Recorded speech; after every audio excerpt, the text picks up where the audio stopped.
भूपेंद्र सिंह जी जो पूर्व गृह मंत्री भी रहे हैं, उनकी कायरता का कायल हो गया हूं आज। उन्होंने एक पत्र लिखा है माननीय मुख्यमंत्री जी को और डीजीपी मध्य प्रदेश को, जिसमें कुछ एक एफएसएल का जिक्र किया है कि पॉजिटिव हो गई, नेगेटिव हो गई, भगवान जाने कब पॉजिटिव कब नेगेटिव क्या हो गई।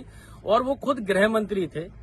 पहले तो उन्होंने एक बच्ची का उपयोग करके मेरे ऊपर झूठा केस लगवाया। खुद गृह मंत्री रहते हुए एक केस लगा झूठा, और झूठा केस मैं कह रहा हूं इस आधार पर कि माननीय उच्च न्यायालय ने उस एफआईआर को निरस्त कर दिया। भूपेंद्र सिंह जी के संरक्षण में एफआईआर हुई। अंततः महिलाओं की आड़ में राजनीति करने वालों का सच सामने आ गया और उस व्यक्ति ने, उस महिला ने स्वयं एक इस आशय का शपथ पत्र भी हाईकोर्ट में दिया कि ये जो पूरी कॉन्स्पिरेसी थी, जो षड्यंत्र मेरे खिलाफ रचा गया था, वो भारतीय जनता पार्टी और उनके नेताओं का था। भूपेंद्र सिंह जी अगर थोड़े भी पढ़े लिखे हों तो वो एक अंग्रेजी का एफिडेविट है, उसको पढ़ लेंगे। उसमें लिखा हुआ उनको मिल जाएगा कि ये बीजेपी की कॉन्स्पिरेसी थी। और उस बीजेपी के सदस्य भारतीय जनता पार्टी के सदस्य माननीय भूपेंद्र सिंह जी भी हैं। मैं समझता हूं कि ऐसे बच्चियों के आड़ में मत लगे, तो लड़ा करें, थोड़ा सा मर्द बने और सामने से लड़ने की आदत डालें। एक चीज हो गई।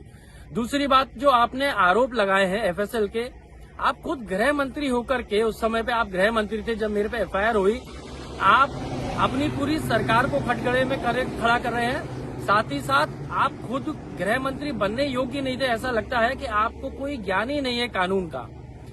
एक एफआईआर जिसको कोर्ट ने निरस्त कर दिया, हाईकोर्ट ने निरस्त कर दिया, क्या उस पर न्यायिक जांच हो सकती है? कौन न्यायालय करेगा भाई? हाईकोर्ट द्वारा निरस्त की गई एफआईआर की उनके नीचे कोई जांच कर सकता है न्यायालय? आप मुख्यमंत्री जी को पत्र लिख के ये जो लेटरबाजी कर रहे हैं, इससे कुछ नहीं होना। आपको सामान्य ज्ञान भी नहीं है, कैसे किसको क्या पत्र लिखा जाता है, क्या कानूनी प्रक्रिया होते हैं। मुझे लगता है आप ना गृह मंत्री बनने लायक थे और ना आप राजनीति लायक हैं। आप पहले सामान्य ज्ञान, पहले 8वीं 10वीं कक्षा में भर्ती लें और एक सामान्य ज्ञान पहले बटोरें कि क्या होती है, प्रक्रियाएं क्या होती हैं देश में, प्रदेश में और न्यायालय में।